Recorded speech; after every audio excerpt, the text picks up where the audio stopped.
Megavanan, I'm Kenneth, and you are watching the second of two videos about the sheltering of children, when and how that should be done, and how I think that sometimes, or oftentimes really, children are sheltered far more than is healthy. If you want to watch that video, it's the first link in the description. That video is actually more about violence and actually how it's portrayed in movies. This week, however, I believe it's time to talk about sex. You're watching the League of Cloaks. Oaks. That's my sex voice, by the way. So at some point during my adolescent years, our family got a computer with internet access, and it hit me, wait, could I use this thing to learn what boobs look like? And you know, the best part about this story is that I didn't even know they were called boobs, much less breasts or tits. I literally thought they were called ninnies. Of course, my ignorance of the terminology didn't last very long after that.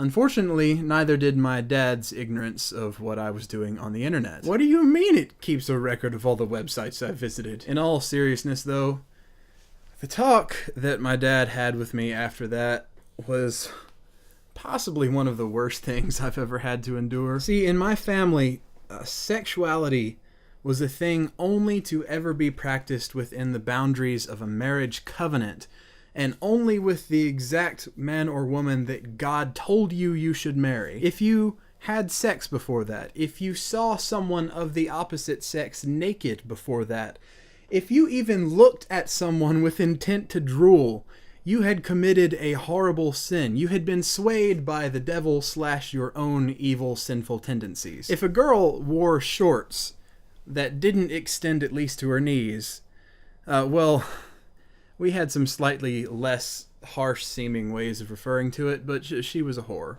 We considered her a whore. Furthermore, if I looked at said girl's legs, I was an adulterer at heart. And I believed that wholeheartedly because I had been taught to believe it. And as such, when I looked at ninnies for the first time on the internet, I felt like a horrible, worthless person, even without the added humiliation of having been found out. Man, looking back on my childhood, it's like I was raised in an alternate universe. And when I grew up and began to make my own decisions, I found myself ill-equipped to deal with a world that had basically been hidden from me. Now, I love my parents. I really do love my parents. And I've forgiven them for those things, even though they probably don't realize there's anything to forgive. The one thing that was never lacking in my childhood was love. My parents loved and still love the hell out of me, and they did everything they did. They raised me that way because that's how they were raised. Parents are children. They are you and me, and they are trying to make their way through this life and make a way for their children through this life in the best way that they know how. And that's one thing I want to make abundantly clear in this video. Parents nearly always overshelter their children out of love. My father reprimanded me so hard for looking at porn because he sincerely believed that what I had done was wrong. Much like another father might reprimand his son for driving drunk. Was his perception of reality somewhat totally fucked up? Absolutely. But I refused to let my bitterness over the way I was raised keep me from recognizing that my father loves me and from loving him back just as much. All of that said, I think that sheltering your children is fucking stupid. When my dad got all up on my case for looking at porn, it didn't give me a desire not to look at porn. The guilt trip kept me contained for a few weeks, but dude, I was a pubescent boy. Literally, the only thing on my mind was naked girls.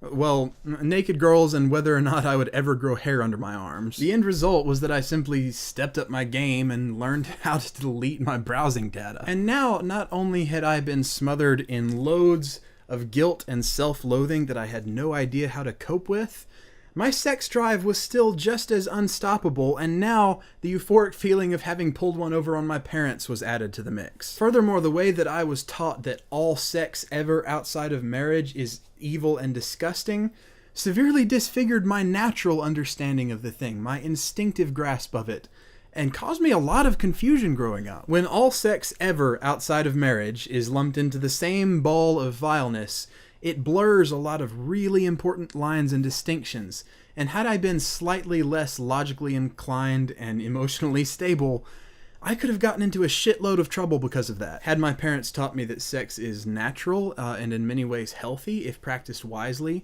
instead of that all sex ever is evil except within marriage, It would have saved me a lot of shitty experiences. By which I mean I wouldn't have grown up hating myself and thinking I was a worthless turd for looking at porn and tiptoeing around second base a couple of times in high school. I don't know if I can adequately express to you how big of an impact that sheltered religious upbringing had on my self-esteem and general emotional health. I went through my teenage years paralyzed and afraid of sinning, and I didn't even get the confidence to speak to girls until late in my senior year of high school, much less have any serious relationships. What do you mean girls find guys with no confidence unattractive? They gasp. I'd even go so far as to say that this contributed to my being fat. I had no confidence that girls would ever find me appealing, and so I cared less about what happened to my body. Furthermore, I tend to food binge when I'm sad or upset, and well, during high school, I was almost always depressed. So here I am at 21 years old, just now getting my ass on a treadmill and learning how much easier it is to gain self-esteem when your brain is not being filled with bullshit ideology. All that to say, stop sheltering your children to the degree where either they have to rebel in order to be happy, or they become psychologically crushed into pathetic fools with no confidence. As far as I can tell, and from what I've seen, those are the two main ways that kids respond to overbearing parents. So yeah, shelter your children only when it is absolutely necessary for their safety. But honestly, I think that the best way that you can protect your kids and teach them wisdom is to guide them through experiencing every part of life, and also to let go and know when to let them experience it by themselves. That's a very important part. And my parents did have a lot of very practical wisdom to impart to me. A prime example being that my dad started giving me an allowance when I was a little kid, specifically so that he could teach me how to budget money.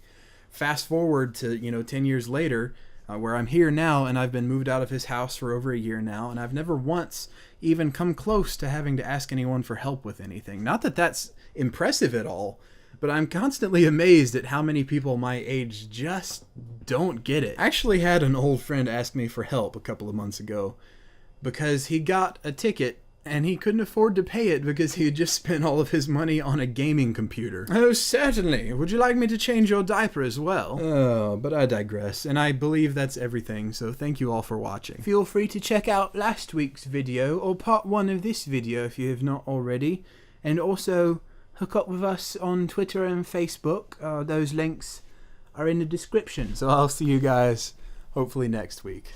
Victory.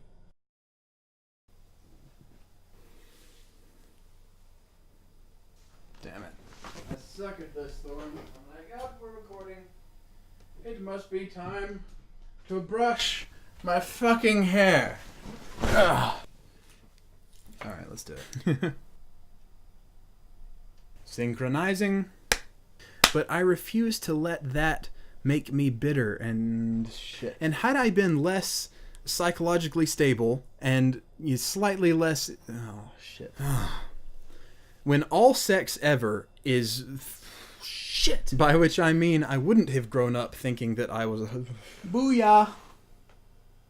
My hair is made of a kitten. Top that.